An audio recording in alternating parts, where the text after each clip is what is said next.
పీకే fans ఒక question అడగమన్నారు. PK fans ఒక క్వశ్చన్ కదా 100 క్వశ్చన్ అడగమంటారు. అది వదిలే, దాని అంత సీరియస్గా తీసుకోవద్దు మనం. పీకే ఫ్యాన్స్ ఒక క్వశ్చన్ కదా 100 క్వశ్చన్ అడగమంటారు. అది వదిలే, పీకే ఫ్యాన్స్ ఒక క్వశ్చన్ కదా 100 క్వశ్చన్ అడగమంటారు. అది వదిలే, దాని అంత సీరియస్గా తీసుకోవద్దు మనం. And KGF editor Ujjwal Kulkarni గారిని తీసుకున్నారు. ఉజ్వల్ కుల్కర్ణి ఆయన్ని తీసుకోవడానికి రీజన్ ఏంటి? బికాస్ కేజీఎఫ్ ఎడిటింగ్ అందరికీ బాగా నచ్చింది, అందుకని తీసుకున్నారా? లేదంటే మీరు ఏమైనా కొత్త టెక్నిక్స్ ఏమైనా యూజ్ చేయడానికి తీసుకున్నారా? టెక్నీషియన్గా మనకు అర్థమవుతుంది కదా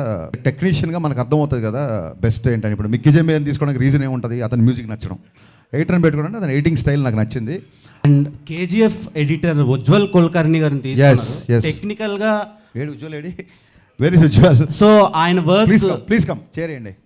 యా, ఉజ్వల్ కుల్కర్ణి ఆయన్ని తీసుకోవడానికి రీజన్ ఏంటి? బికాస్ కేజీఎఫ్ ఎడిటింగ్ అందరికీ బాగా నచ్చింది, అందుకని తీసుకున్నారా? లేదంటే మీరు ఏమైనా కొత్త టెక్నిక్స్ ఏమైనా యూజ్ చేయడానికి తీసుకున్నారా? లేదండి, యాజ్ ఎ టెక్నీషియన్గా మనకు అర్థమవుతుంది కదా బెస్ట్ ఏంటని. ఇప్పుడు మిక్కీ జె తీసుకోవడానికి రీజన్ ఏముంటుంది? అతని మ్యూజిక్ నచ్చడం. ఎడిటర్ని పెట్టుకోవడానికి అతని ఎడిటింగ్ స్టైల్ నాకు నచ్చింది. నన్ను కేజీఎఫ్ చూసిన తర్వాత నాకు ఫస్ట్ అటెన్షన్ వెళ్ళిన క్రాఫ్ట్ ఎడిటింగే. సో తను పిలిచి ఏంటి ఇంతకుముందు ఏ సినిమాలు చేశారు ఏంటి అంటే, కేజీఎఫ్ 1ని అతను తన స్టైల్ ఎడిట్ చేసి అది ప్రశాంత్ నీల్కి చేరేలా చేశాడంట. అతను ఎక్కడ అసిస్టెంట్గా కూడా పనిచేయలేదు.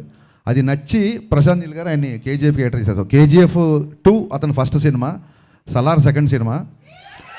సో ఉస్తాద్ థర్డ్ సినిమా అవ్వాలి, కానీ Mister Bachchan third cinema. PK fans ఒక క్వశ్చన్ అడగమన్నారు. పీకే ఫ్యాన్స్ ఒక క్వశ్చన్ కదా 100 క్వశ్చన్ అడగమంటారు. అది వదిలే. అపార్ట్ ఫ్రమ్ మిస్టర్ బచ్చన్, మీరు భావదేవుడు భగత్ సింగ్ ఉన్నంత వరకు రిలీజ్ చేసేయండి అని అడుగుతున్నారు. వాళ్ళకి ఏం చెప్తారు? వాళ్ళు 100 మాట్లాడతారు గురు. వాళ్ళది ఏం పోయింది? ప్రొడ్యూసర్ కదా, సినిమా మొత్తం రిలీజ్ చేయాల్సిందే. ఉన్నంత రిలీజ్ చేయండి, ఒక ముక్క రిలీజ్ చేయండి, ఒక డైలాగ్ రిలీజ్, అది వాళ్ళ కోరిక, వాళ్ళ అభిమానంగా తీసుకోవాలి తప్ప దాని అంత సీరియస్గా తీసుకోవద్దు మనం. ఓకే, ఆల్ ది బెస్ట్ అండి. Thank you.